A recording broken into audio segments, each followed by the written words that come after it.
The radio crackled with static, then silence. Captain Miles Corrigan pressed his back against the shattered concrete wall, feeling the vibrations of incoming mortar rounds through his boots. His platoon was pinned down in what used to be a school in the Helmand province, 3 miles from any friendly position. The Taliban had them surrounded on 3 sides, and ammunition was running critically low. 23 men. That's all he had left. 23 men who'd watched the sun climb to its zenith, and now feared they wouldn't see it set. Reaper 6, this is Anvil 2-1, we are danger close, repeat danger close. Enemy advancing from all sides. Request immediate CAS. Over. Corrigan's voice remained steady, but his hands betrayed him, trembling as he clutched the radio handset. The response came through fragmented, barely audible over the gunfire that had become their symphony of survival. Anvil 2-1, Reaper 6, all available assets engaged, hold your position, time on station. Uncertain, over. Uncertain. That word hung in the air like smoke. Sergeant Devin Rourke met Corrigan's eyes from across the rubble-strewn room, and both men understood what it meant. They were alone. The insurgents knew it too. The enemy fire intensified, more organized now, probing for weaknesses. Someone screamed from the second floor. The medic, Corporal Hammond, was already moving, his aid bag nearly empty. Corrigan keyed the radio again. Any station, this is Anvil 2-1, troops in contact. Grid November Delta 734892. We need angels now. We need. Then they heard it, not through the radio, through the sky itself. A sound that didn't belong to helicopters or fast movers. Something older, angrier. A deep, guttural roar that seemed to tear through the mountains themselves. The enemy fire faltered for just a moment, confusion spreading through their ranks as quickly as it spread through Anvil 2-1. The aircraft appeared like something from another era, impossibly low, wings thick and straight, engines mounted high on the fuselage. Gray paint worn by 1,000 missions, nose painted with teeth that had seen too much combat. An A-10 Thunderbolt, the Warthog, but something about this one was different. The way it moved through the air, patient and deliberate, like a predator that had already chosen its prey. Anvil 2-1, this is Hawk A-17. I've got eyes on. Mark your position with smoke. Keep your heads down, boys, this is going to get loud. The voice that came through the radio wasn't what any of them expected. Female, calm, almost gentle, but carrying an edge of something else. Something that made Corrigan immediately reach for the smoke grenade at his belt. The A-10 banked hard left, and through his binoculars, Corrigan caught a glimpse of the pilot's helmet in the cockpit. The aircraft rolled inverted for a heartbeat, giving her a clear view of the battlefield below, then righted itself with mechanical precision. She was mapping everything. Enemy positions, friendly positions, the terrain, the wind. All of it processed in seconds while flying at 200 knots just above the tree line. Smoke observed, yellow. Confirm yellow smoke is friendly. Her voice came through clear now, professional, but Corrigan detected something underneath it. Not fear, never fear, experience. The kind that came from doing this too many times. Confirmed, Hawkeye. Yellow smoke is friendly. Enemy positions are north, east, and west of our location. Buildings with blue doors. We've got wounded who can't move. Copy all, making my run. Danger close means danger close, Anvil. If you've got anything breakable, hold on to it. The A-10 climbed suddenly, nose rising toward the sun, then rolled into a dive that defied every instinct of self-preservation. The engine screamed, but not from strain, from purpose. The GAU-8 Avenger cannon mounted in the nose was 30 feet of titanium, depleted uranium, and pure violence. 7 barrels that could fire 65 rounds per second, each round the size of a milk bottle, each one capable of destroying a tank. The sound came first, not a rat-tat-tat like in movies, a brrrrrt that vibrated through chest cavities and made teeth ache, a mechanical roar that announced the presence of something beyond human scale. The building to the north, where muzzle flashes had been constant, simply disintegrated.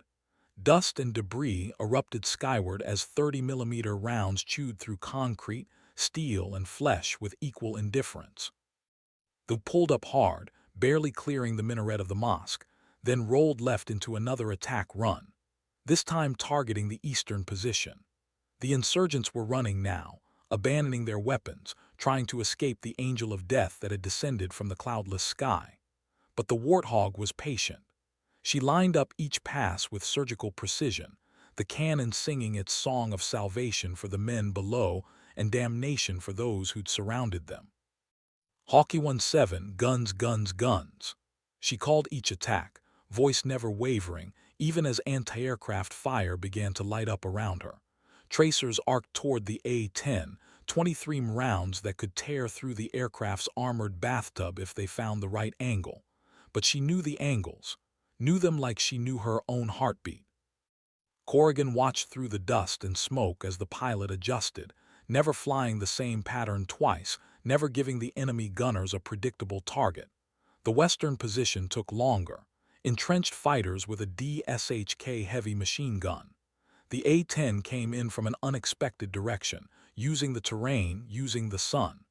The cannon barked again, shorter bursts this time, more controlled. The DSHK went silent. Anvil 2-1, area secure. I'm Winchester on gun. Switching to Mavericks if you've got any hard targets remaining. Corrigan scanned the battlefield, bodies, burning vehicles, silence where moments before there had been chaos. Negative, Hawkeye, you just saved 23 lives. Area is clear. Roger, I'll maintain overhead cover until your exfil arrives. Hawk A-17 staying on station. And she did. For 47 minutes, that A-10 circled overhead, low enough that they could see the battle damage on her airframe. Bullet holes patched with speed tape. Scorch marks from missile near misses. This aircraft had stories written on every panel, and the woman flying it had earned every scar alongside it. Back at Bagram Airfield, the story spread faster than the rotor wash from the Chinook that finally pulled Anvil 2-1 out of hell. 23 men, pinned down, surrounded, out of options. Saved by a single A-10 pilot who'd appeared when every other asset was engaged elsewhere. The ground crews who serviced Hawk A-17's aircraft that evening counted the battle damage. 18 new holes. Hydraulic fluid leaking from the starboard side. One engine running rough.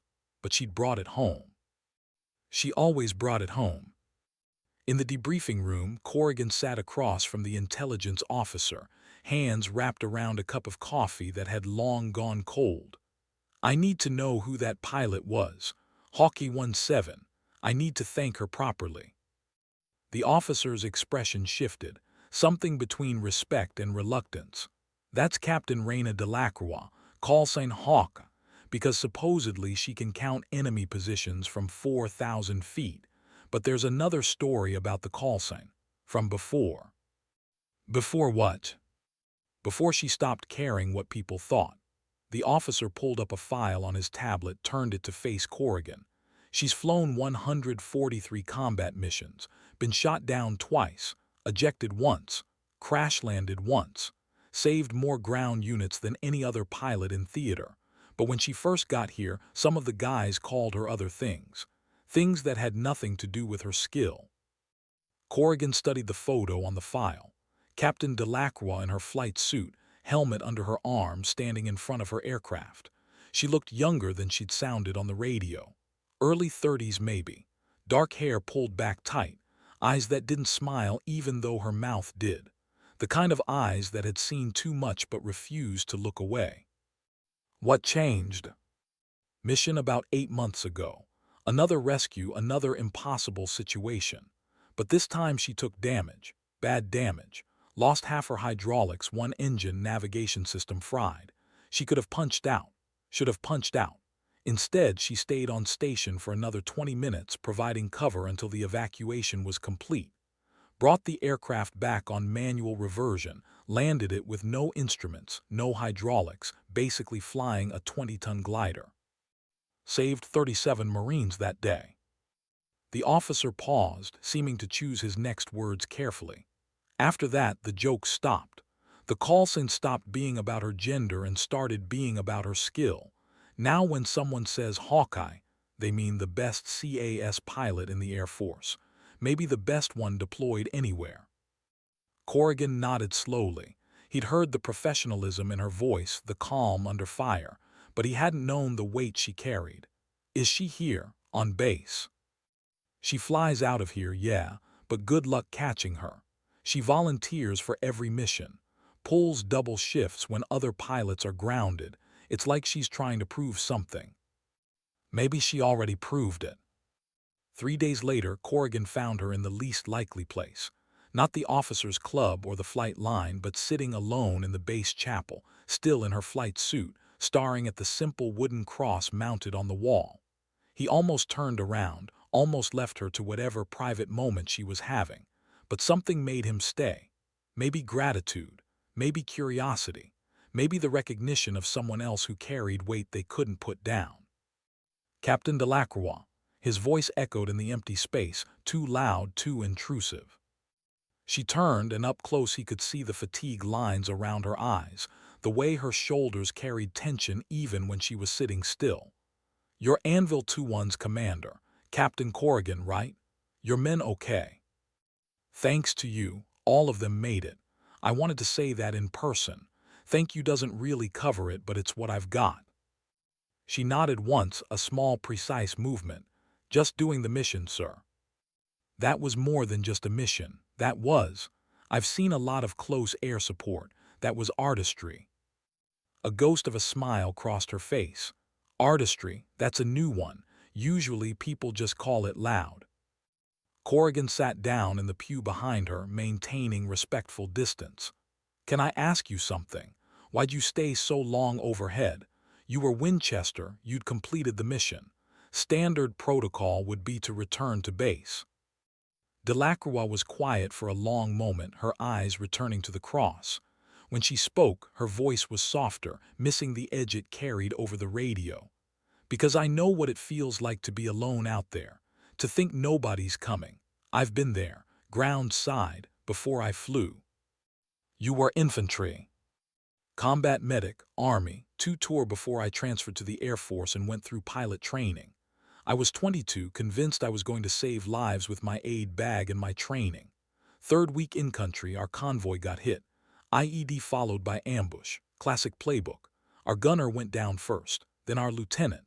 I was trying to stop the bleeding, trying to keep Johnson alive while bullets were hitting everything around us.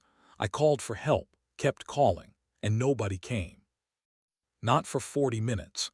Johnson died in my arms. 3 others died waiting for the cavalry that showed up too late." Corrigan felt the story settle into his chest, heavy and familiar. Every combat veteran had a moment like that. The moment that defined everything after. "After I got out of the Army, I couldn't stop thinking about it. About being on the ground, calling for help, wondering if anyone heard. So I went Air Force. Pilot training, specialized in CAS. Because I swore I'd never let someone else feel that way. When you call, I come. That's the promise. That's the only thing that matters." Word spread through the base the way stories do in military communities. Not officially, not through channels, but from soldier to soldier, airman to airman, shared in mess halls and ready rooms and during shift changes. The story of Hawkeye, the A-10 pilot who'd been on the ground once, who understood what it meant to be in the fight, alone, waiting for the angels that might never arrive. The story evolved, details added and embellished, but the core remained true. She was one of them. She'd bled the same ground they bled. And now she flew above it, making sure nobody else died alone. Major Lucas Vance, the squadron commander, heard the stories too. He'd known about Delacroix's background, of course. It was in her file, part of her evaluation when she transferred to the Air Force. But hearing it through the grapevine, seeing how it changed the way his other pilots looked at her, that was different. Respect in the military couldn't be ordered. It had to be earned, one mission at a time, one risk taken, one promise kept. He found her in the squadron briefing room, studying maps even though she'd just flown an A-tower mission. The other pilots had gone to eat or sleep, but Delacroix remained, eyes scanning terrain features, marking potential trouble spots with a grease pencil. "Captain, you should be resting." She didn't look up. "I'm fine, sir. Just familiarizing myself with the northern sector. Intelligence says there's increased activity around Sangin." Intelligence is always saying something. You've flown 4 missions this week. You're going to burn yourself out. "Respectfully, sir, I know my limits." Vance pulled up a chair, sat down where he could see her face. "Do you? Because from where I'm sitting, you're flying twice as many missions as anyone else in the squadron. You volunteer for the worst weather, the worst threats, the worst everything. At some point, that's not dedication. That's something else." Delacroix's pencil stopped moving. "What do you want me to say, Major? That I'm trying to make up for something? That I'm trying to save everyone because I couldn't save Johnson? Maybe that's true. Or maybe I'm just better at this job than sitting around playing cards between missions." "You are better at this job. You're the best CAS pilot I've seen in 20 years of service. But you're also human, and humans break if you push them hard enough. I can't have my best pilot breaking."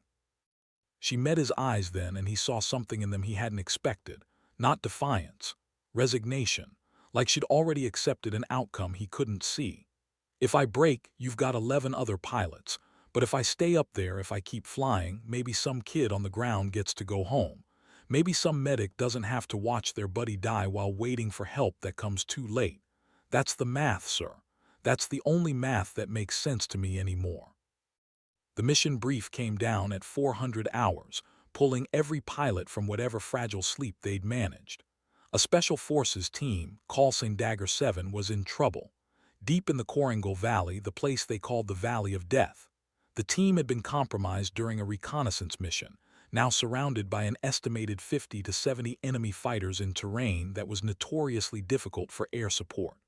High mountains on all sides, narrow valleys, unpredictable winds. The kind of place where even the most skilled pilots had to think twice. "This is a bad one," Major Vance said, his voice cutting through the murmur of the assembled pilots. "Weather's marginal, threats are heavy. Intel says they've moved MA and PADS into the area. That means shoulder-fired surface-to-air missiles. Any aircraft we send in is going to be vulnerable, but Dagger 7 has wounded. They can't move, and they're running out of time." The room went silent. MA and PADS, the equalizer, the thing that made even the most confident pilot check their courage. An A-10 could take small arms fire, could even survive hits from anti-aircraft artillery. But a heat-seeking missile up the tailpipe was a different story. Titanium bathtub or not, some things could kill you. "I need volunteers, 2 aircraft. 1 primary, 1 backup. If nobody steps up, I'll assign the mission. But given the threat level, I'd rather have pilots who want to be there." Delacroix's hand went up before anyone else moved. No hesitation. No pause to consider the risks. Just immediate commitment. Vance had expected it, but it still made his chest tight. "Hawkeye volunteers. Anyone else?" Captain James Thibault raised his hand more slowly. "I'll fly backup, sir." "Good. Brief in 10 minutes. Weather and intel updates will be ready. Delacroix, your primary. This is your show. Make it count." As the room cleared, Thibault approached Delacroix near the mission planning table. They'd flown together before, though never as lead and wingman. He was older, mid-40s, veteran of Desert Storm and 3 tour in Afghanistan. Respected, careful. The kind of pilot who brought his aircraft home clean more often than not. "You sure about this, Raina? Those mountains are going to make the approach interesting, and the MA and PADS make the exit even more interesting." She looked at him, already mentally flying the mission, seeing it play out in her mind. "You heard them. Dagger 7 has wounded. Special Forces doesn't call for help unless they really need it. So yeah, I'm sure. You don't have to come if you don't want to." "I didn't say I wasn't coming. I'm just saying we should think this through. Plan the approach carefully. Use what we've got to minimize exposure time in the valley." "That's exactly what I'm going to do. But thinking too much gets people killed just as fast as not thinking enough. Sometimes you just have to point your nose where it needs to go and trust your training. The pre-flight walk-around took longer than usual. Delacroix checked every panel, every control surface, every system with methodical intensity. Her crew chief, Technical Sergeant Marcus Grove, watched her with the careful attention of someone who'd learned to read his pilot's moods through body language. "She's ready, Captain, loaded for bear. Full gun, full Mavericks, full countermeasures. I even gave you the extra flares, pulled them from a bird that's down for maintenance." Delacroix nodded, running her hand along the underside of the wing, feeling the cool metal, the rivets, the battle scars that had been patched and painted. This aircraft was more than a machine to her. It was a partner, a promise. "Thanks, Grove, she's going to need to be at her best today." "They always need you at your best, ma'am, but this one feels different. Word is it's bad up there in the Coringle." "It's always bad in the Coringle. That's why they call it the Valley of Death." Grove shifted his weight, choosing his words. "Ma'am, if I can speak freely." "You've known me for 3 years, Marcus. When have I ever stopped you from speaking freely? You've been pushing hard lately, real hard. The maintenance crews have noticed. You're flying missions that other pilots wave off, taking risks that maybe don't need to be taken. We worry, ma'am. We want to keep fixing your bird, not shipping you home in a box." She paused in her inspection, turned to face him fully. His concern was genuine, written in the creases around his eyes. Good crew chiefs were like that. They cared about their pilots the way parents cared about children. Fierce, protective, sometimes overbearing. "I appreciate that, Marcus. I really do. But somebody's got to fly these missions. Somebody's got to be the one willing to go when it's dangerous. That's the job. That's why we're here." "The job's supposed to keep you alive too, ma'am. Can't complete the mission if you're dead." She smiled then, a genuine expression that softened her features. "Then make sure my aircraft is perfect, and I promise I'll bring her home. Deal?" He nodded, but the worry didn't leave his eyes. "Deal, but I'm holding you to that." The climb into the cockpit was ritual now. Each movement practiced 10,000 times until it was muscle memory. Strap in, connect the fittings, check the instruments, run through the start sequence. The twin General Electric TF-34 engines wound up with their characteristic whine, and the aircraft came alive around her. Vibration through the seat, information flowing through the displays. The marriage of human and machine that defined military aviation. The flight to the Coringle Valley took 40 minutes, crossing terrain that shifted from desert to mountain, from brown to white-capped peaks that scraped the belly of the sky. Delacroix flew at 12,000 feet initially, high enough to stay clear of most threats, low enough to respond quickly if the call came. Thibault's aircraft hung 500 feet above and a quarter-mile behind, the proper position for backup. "Hawkeye 17, Dagger 7, how copy?" The voice on the tactical frequency was strained, younger than Delacroix expected. Special Forces operators were usually grizzled veterans, but someone young was on the radio now. Someone scared trying not to sound scared. "Dagger 7, Hawkeye 17, Lima Charlie, go ahead with your situation." "Hawkeye, we are pinned down in a creek bed approximately 400 meters north of the village of Darvishan. Enemy has high ground on 3 sides.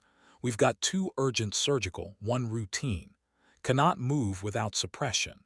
Enemy is dug in with heavy weapons. We've marked our position with infrared strobe, visible only on NVGs." Delacroix checked the time. 5:23 hours. Sun would be up in 30 minutes, which meant the enemy had the night vision advantage for now, but it was slipping away. She had to work fast, had to use the brief window of dawn to make her run. "Copy, Dagger 7, I'm coming from the south. Pop smoke on my call. What color smoke do you have?" "Green smoke, will pop on your mark." She began her descent, dropping from 12,000 to 8,000, watching the terrain rise up to meet her. The Coringle Valley was a slash cut between mountains, steep-sided, narrow in places, widening in others. beautiful in the way dangerous things are beautiful. She could see the village now, cluster of compounds clinging to the mountainside, and beyond it the creek bed where Dagger 7 was fighting for their lives. Dagger 7 popped smoke now. The green smoke billowed from the creek bed, visible even in the pre-dawn darkness, marking the position of the friendlies. And around it muzzle flashes, lots of them. The enemy had indeed taken the high ground, using fighting positions that gave them clear fields of fire down into the creek. It was a killing zone. Without air support, Dagger 7 wouldn't last past sunrise. Delacroix studied the terrain, the enemy positions, the approach vectors. The valley was narrow here, maybe half a mile wide, with mountains rising 3,000 feet on either side. That meant limited maneuvering room, limited escape routes. And somewhere down there, surface-to-air missiles waited. The question was where. The answer would determine whether she lived or died in the next few minutes. Hawkeye 2, hold at current position. I'm going in for a low pass, see if I can draw their fire, identify the MANPADS positions. Delacroix's voice was clinical now, analytical. This was the moment before commitment. The moment when plans became action and action became consequence.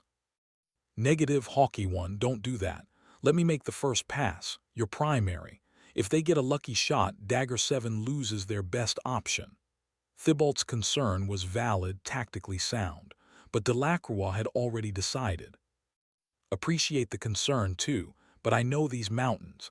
I've flown this valley before, trust me on this one. She pushed the stick forward, diving into the valley, using the terrain to mask her approach. The A-10 dropped like a stone, airspeed building, wings groaning under the stress. At 2,000 feet above ground level, she leveled off, screaming through the valley at 300 knots, low enough to see individual rocks, low enough to make the enemy fighters look up in sudden panic. The anti-aircraft fire came immediately, tracers arcing up from multiple positions trying to lead the fast-moving target, 23 rounds cracking past the canopy, but Delacroix wasn't interested in the small arms fire. She was watching for the missile launch, the telltale smoke trail, the heat signature that would tell her where death was hiding. There, Western Ridge, 2/3 up the slope, a fighter with a tube on his shoulder tracking her movement, waiting for the right moment. She marked the position mentally, already calculating the attack run that would eliminate the threat. But there would be more. MANPADS usually traveled in pairs. Where was the second shooter? The missile launch came from behind her, from the eastern ridge, catching her in the moment of vulnerability.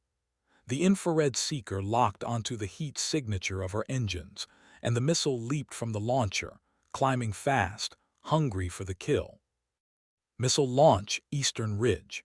Thibault's voice crackled with urgency, but Delacroix was already reacting. Countermeasure release. Flares spitting from the dispensers, white-hot decoys designed to confuse the missile's seeker head. Hard right turn, crushing G-forces, using the mountain itself as a shield.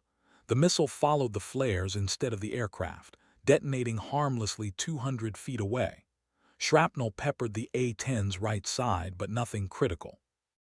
Nothing that would stop her from completing the mission. I'm hit but good, marking MANPADS positions now. 2 shooters, western and eastern ridge, going to take them out before the gun runs. Her breathing was heavier now, adrenaline surging, but her hands remained steady on the controls. The Maverick missile carried a 100-pound warhead and a laser guidance system that made it accurate within feet. Delacroix selected one from the weapons panel, designated the western ridge position with her targeting pod, and watched the crosshairs settle on the fighter who tried to kill her. Lock tone. Clean track. Fox 3. She squeezed the trigger, and the missile leaped from the rail, white smoke trail marking its path. 3 seconds of flight time. The explosion bloomed orange against the gray mountain, and the MANPADS position ceased to exist. Banking hard left, she lined up on the eastern position, the one that had actually gotten the shot off. This shooter was scrambling now, trying to relocate, but the thermal imaging showed him clearly, a bright white figure against the cold mountain. Second Maverick. second lock tone, second trigger pull. Fox 3. Another explosion. Another threat eliminated. The sky belonged to her now. The ground belonged to Dagger 7. And between them, the enemy fighters who'd made the mistake of thinking they could win. Dagger 7, Hawk A-17. MA and PADS are down. I'm cleared hot for gun runs. Keep your heads down. This is going to shake the mountains. Copy Hawkeye, we are low and still. Light 'em up. The gun runs were poetry written in depleted uranium. She came in from the south, following the valley floor, rising at the last moment to give the GAU-8 a clear angle of attack. The western ridge positions were first, concentrated in a cluster of boulders that provided cover from ground fire but none at all from above. The cannon roared and the boulders ceased to be cover. They became tombs. Pull up, bank left. Use the mountain. Come around for the second pass. The northern positions now. These fighters were trying to retreat, scrambling up the mountainside, abandoning their weapons. But you don't abandon a fight with American Special Forces and expect mercy. The cannon found them anyway, stitching a line of destruction up the slope, ending threats before they could become future threats. Hawkeye 1, you're taking fire from the south ground level. Thibault's warning came with visual confirmation. A technical, a pickup truck with a DSHK heavy machine gun mounted in the bed, racing along a goat trail, trying to get an angle on the A-10 during its pull-up. Delacroix saw it, adjusted, rolled inverted briefly to track the moving target. The truck was hauling, 50 miles per hour maybe, driver thinking speed would save him. The GAU-8 had other ideas. A 2-second burst, 20 rounds, and the technical disintegrated, flipping end over end down the mountainside in a ball of flame. Good kill, Thibault confirmed. Eastern positions are breaking, they're running. Let them run. The mission is Dagger 7, not enemy KIA. Delacroix circled back over the creek bed, checking for any remaining threats, any muzzle flashes that indicated ongoing resistance. Silence settled over the valley like snow. The kind of silence that comes after violence when the survivors are taking stock, counting their blessings, wondering why they're alive when others aren't. Delacroix maintained a tight orbit overhead, engines throttled back, conserving fuel but ready to respond if the situation changed. Dagger 7, Hawkeye 17, situation report. Hawkeye Dagger 7. The voice that came back was different now, older, steadier. The team leader had taken the radio. Area is secure. Enemy KIA estimated at 30 plus. No further contact. You just saved our lives, all of us. I don't have words big enough to thank you. No thanks necessary. How are your wounded? Stabilized. We've got a 9-line medevac request going up now. Dustoff should be here in 20 minutes. She could stay overhead for 20 minutes. Had enough fuel for that and a comfortable margin to get home. Copy. I'll maintain cover until your ride arrives. Dagger 7, can I ask you something? Go ahead, Hawkeye. The guy on the radio earlier, younger voice, is he okay? A pause, then that was Sergeant Riley, 22 years old, second deployment. He was scared out of his mind, but he kept his head, kept the team coordinated. He's going to be fine. Why do you ask? Because someone once told me that being scared and doing the job anyway is the definition of courage. Tell Riley he did good today. Will do, Hawkeye, and for what it's worth, you did more than good. You did what angels do. The medevac helicopter arrived 17 minutes later, a Black Hawk with Red Cross markings, escorted by 2 Apache gunships. Delacroix watched from overhead as Dagger 7 loaded their wounded, as the team leader gave one last look at the valley that had almost become their grave, then climbed aboard. The helicopters lifted off, banking west toward Bagram, carrying men who would live to fight another day, to see their families again, to tell stories about the A-10 pilot who'd pulled them from the fire. As Delacroix turned for home, Thibault pulled his aircraft alongside, close enough that she could see him through the canopy. He gave her a thumbs up, a simple gesture that carried weight. respect from one pilot to another, recognition of skill, of courage, of the intangible quality that separates good pilots from legends. The flight back to Bagram was quiet. No chatter on the radio, just the steady drone of engines, the whisper of wind over metal, and the satisfaction of a mission completed. But underneath, something else stirred. A thought that had been growing in Delacroix's mind for weeks now, crystallizing into certainty during those moments over the Koringal Valley. The debrief lasted 3 hours. Every detail documented, every decision analyzed, every round of ammunition accounted for. Major Vance sat at the head of the table, listening to Delacroix's report with the intensity of someone trying to extract lessons that could be taught to other pilots. When she finished, he leaned back in his chair, studying her with an expression she couldn't quite read. Textbook CAS mission, except for the part where you used yourself as bait to draw out the MA and PADS. That wasn't textbook. That was crazy. It was necessary, sir. I needed to know where the threats were before I could eliminate them. Best way to find a missile is to make it shoot at you. Best way to get yourself killed, you mean? But there was no anger in his voice, just resignation, like he'd accepted that this was who she was, and trying to change it would be like trying to change the wind. You took shrapnel hits. Maintenance says 27 new holes in your airframe. Any one of them could have hit something critical. But they didn't. The aircraft performed beautifully. She always does. Thibault spoke up from across the table. Major, if I may. Captain Delacroix's decision to identify the MA and PADS positions before beginning gun runs likely saved both our aircraft. If she'd gone straight into the valley without clearing the SAM threat, one or both of us would have been vulnerable during the attack runs. Her tactical assessment was sound. Vance nodded slowly. Noted, both of you are released. Get some food, get some rest. Delacroix, see me in my office in 2 hours. As they left the briefing room, Thibault walked alongside her down the corridor, hands in his pockets, the casual posture of someone trying to seem relaxed. That was intense, but you know that already. Every mission is intense.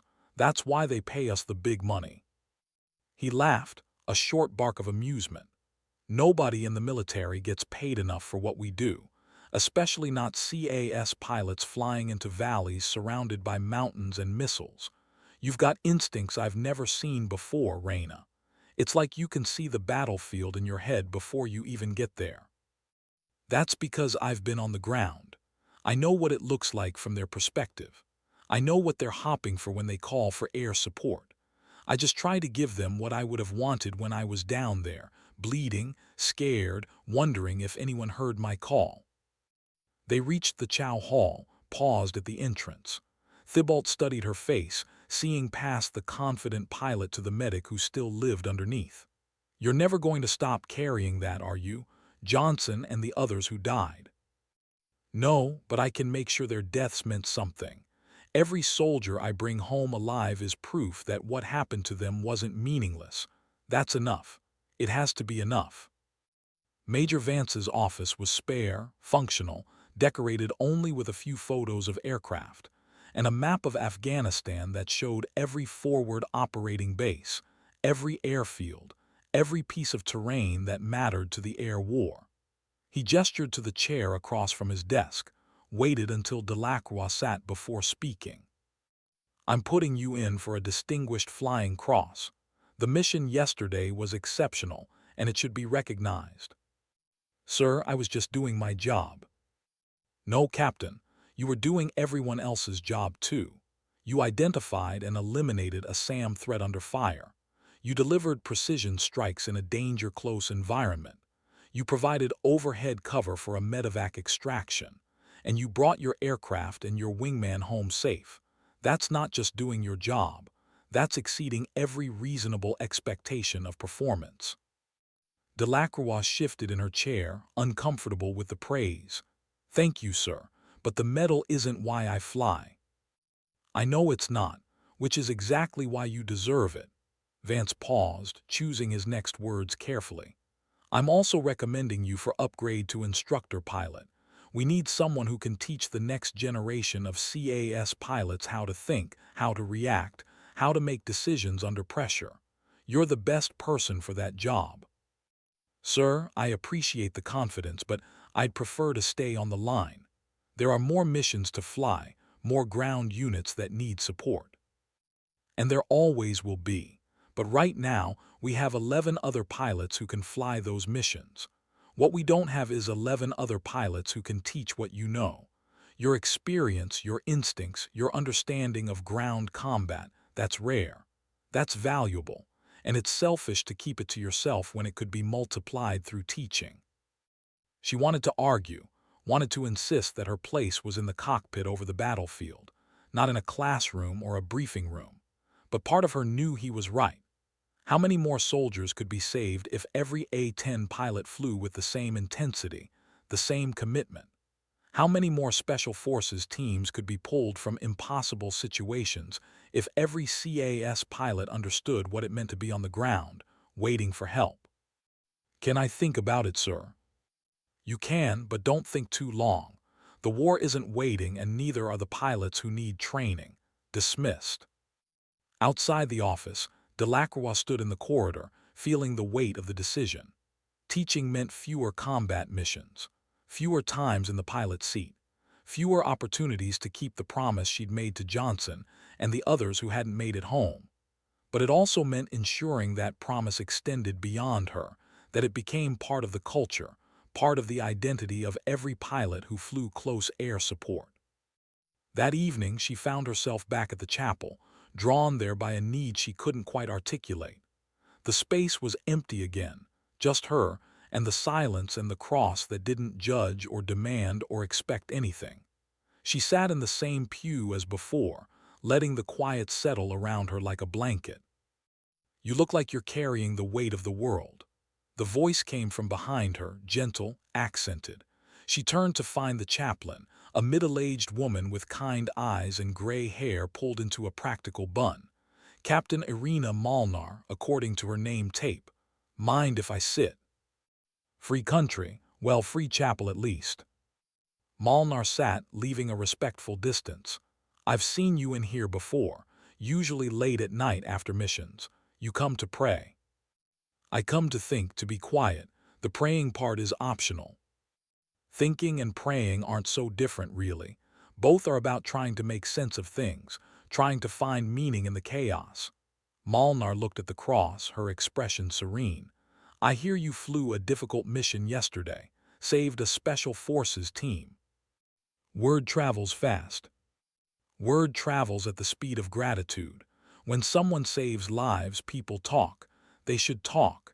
It's important to recognize heroism when we see it. Delacroix shook her head.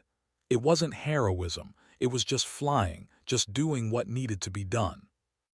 That's what heroes always say. The ones who do it for glory, they're easy to spot. They wear their courage like a badge. But the real heroes, the ones who do it because they can't imagine doing anything else, they never see themselves as heroes. They just see the mission, the people who need help, the promise that has to be kept. You sound like you know something about that. Molnar smiled sadly. I was a nurse before I became a chaplain. ER, trauma unit. I saw people at their worst, their most vulnerable. And I saw the nurses and doctors who showed up every day, who fought for every patient, who carried the ones they couldn't save. They never thought of themselves as heroes either, but that's what they were. The parallel wasn't lost on Delacroix. She'd been that medic once, fighting for every patient, carrying the ones she couldn't save. Now she was a pilot fighting from the sky, but the mission was the same. Save the ones you can. Honor the ones you couldn't. Keep going. Major Vance wants me to become an instructor pilot, to teach instead of fly combat missions. And that scares you. It feels like giving up, like I'm abandoning the people on the ground who need help. Molnar was quiet for a moment, considering. Or maybe it's the opposite. Maybe it's multiplying yourself. Every pilot you train becomes another promise kept, another voice on the radio telling scared soldiers that help is coming. You can't fly every mission, Captain, but you can make sure that the pilots who do fly understand what it means, that they care the way you care. Sleep didn't come easily that night. Delacroix lay in her bunk, staring at the ceiling, listening to the sounds of the base. Distant generators, occasional vehicles, the rumble of aircraft taking off for night missions. Each sound a reminder of the war that continued whether she was part of it or not. She thought about Johnson, about his face in those final moments, the confusion and fear and the unspoken question, where is everyone? She thought about Dagger 7, about Sergeant Riley's voice on the radio, young and scared, but doing the job anyway. She thought about all the other Rileys out there, all the other units that would find themselves in impossible situations, calling for help, hoping someone would answer. And she thought about the pilots back at Bagram, the ones who flew with skill but without understanding, the ones who saw CAS as a mission type rather than a sacred trust. Could she reach them? Could she teach them to see what she saw, to feel what she felt? Or was that something you had to learn on the ground, with blood on your hands and death in your face? At 300 hours, she gave up on sleep, dressed in her PT gear, and went for a run around the perimeter of the base. The air was cool, the sky clear and full of stars that didn't care about human wars or human deaths. Running helped. The rhythm of feet on pavement, the burn in her lungs, the simplicity of physical exertion. No decisions to make. No lives hanging in the balance. Just movement. She completed 5 miles before stopping at the edge of the flight line, where her A-10 sat in its revetment, bathed in the glow of security lights. Technical Sergeant Grove and his crew were there, working by flashlight, patching the latest holes, checking systems, making sure the aircraft was ready for the next mission. They worked through the night like she flew through the day. Different roles, same commitment. Grove looked up as she approached, wiped his hands on a rag. "Couldn't sleep, Captain." "Something like that. How's she looking?" "She's a tough old bird. Took those hits without complaining. We've patched the holes, replaced some hydraulic lines, ran all the diagnostics. She'll be ready to fly by dawn." Delacroix ran her hand along the fuselage, feeling the patches, the scars. This aircraft had carried her through 143 missions, had absorbed damage that would have downed other aircraft, had brought her home when by all rights she should have punched out. It was more than metal and wiring. It was trust made manifest. "Grove, can I ask you something? Why'd you become a crew chief? Why work on aircraft instead of flying them?" He considered the question, still wiping his hands even though they were already clean. "My dad was a crew chief. Korea, Vietnam. He used to tell me that pilots get the glory but crew chiefs keep them alive. Said there was honor in that. In being the person who made sure everything worked, everything was perfect so the pilot could focus on the mission. I believed him. Still do." "Do you ever wish you were flying instead?" "Sometimes. But then I watch pilots like you climb into the cockpit and I know I'm doing exactly what I'm supposed to be doing. I'm part of the mission. Maybe not the visible part, but the essential part. That's enough." By 600 hours, Delacroix was back in Major Vance's office, standing at attention, having made her decision. He looked up from his paperwork, studied her face, and seemed to know what she was going to say before she said it. "I'll do it, sir. I'll take the instructor pilot position, but I have conditions." Vance leaned back in his chair, something like satisfaction crossing his features. "I'm listening." "I still fly combat missions. Not as many, but I still fly. The moment I stop being a combat pilot, I stop being useful as an instructor. I have to stay current, stay sharp, stay connected to what's happening on the ground." "Agreed. What else?" "I choose my students. I don't waste time on pilots who are just punching tickets, who see this as a career move. I want the ones who care. The ones who understand that every mission matters because there are lives on the other end of that radio call." "That's going to limit your student pool significantly." "Good. I'd rather train 5 pilots who get it than 50 who don't." Vance nodded slowly. "Anything else?" "Yeah, the pilots I train, they come to the ground side first. They spend time with infantry units, with special forces, with anyone who calls for CAS regularly. They need to understand who they're supporting. They need to see faces, learn names, hear stories. They need to know what it feels like to be on the receiving end of that cannon. That's not standard curriculum, Captain. No, sir, but it should be. You asked me to teach what I know. What I know comes from being on the ground first, from understanding the mission from the bottom up. If my students can't see that, can't feel that, then I'm just teaching them to push buttons and pull triggers. That's not enough. Vance was quiet for a long moment, weighing her demands against the needs of the squadron, the Air Force, the war. Then he stood, extended his hand. Done, all of it. You start in 2 weeks. Use the time to put together your curriculum. And Delacroix, thank you for saying yes, for being willing to do this even though it's not what you want. She shook his hand, feeling the weight of the commitment settle over her shoulders. I hope I don't let you down, sir. You won't. I've seen you fly. I've seen you fight. You don't know how to let people down. It's not in your DNA. The next 2 weeks were a blur of preparation. Delacroix poured herself into building a training program that reflected everything she'd learned, everything she believed. She reached out to infantry commanders, special forces teams, forward air controllers. Asked them what they needed from CAS pilots. What worked? What didn't? What the difference was between adequate air support and the kind that saved lives. The responses were brutally honest. Pilots who flew too high, too fast, unwilling to accept risk. Pilots who didn't understand the ground situation, who dropped ordnance in the wrong place because they couldn't read the terrain.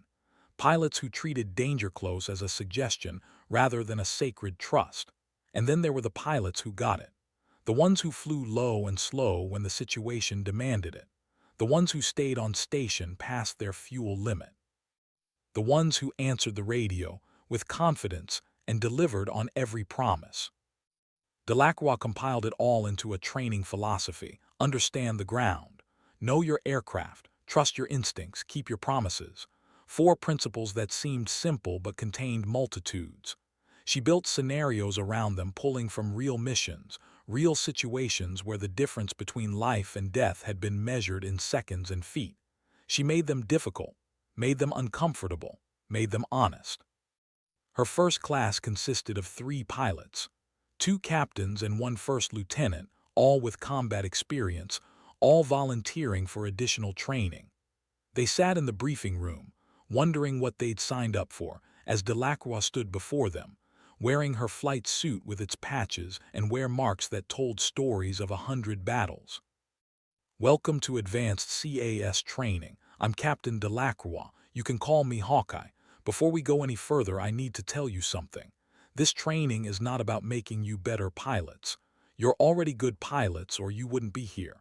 This training is about making you understand why you're pilots, why this mission matters, why the people on the ground deserve your absolute best every single time. She pulled up a photo on the screen. A young soldier in combat gear, smiling at the camera, barely old enough to shave. This is Specialist Brandon Johnson. He was 20 years old, combat medic. Died in my arms during an ambush in Kandahar province, 2012. He died because the air support we called for came too late. By the time the helicopters arrived, 3 men were dead, including Johnson. I'm here because I never want another medic to watch their buddy die while waiting for help. And you're here because I'm going to teach you how to make sure that never happens. The room was silent. This wasn't the training they'd expected. This was personal. This was about blood and promises and debts that could never be fully paid. Captain Sarah Mendoza, one of the students, raised her hand tentatively.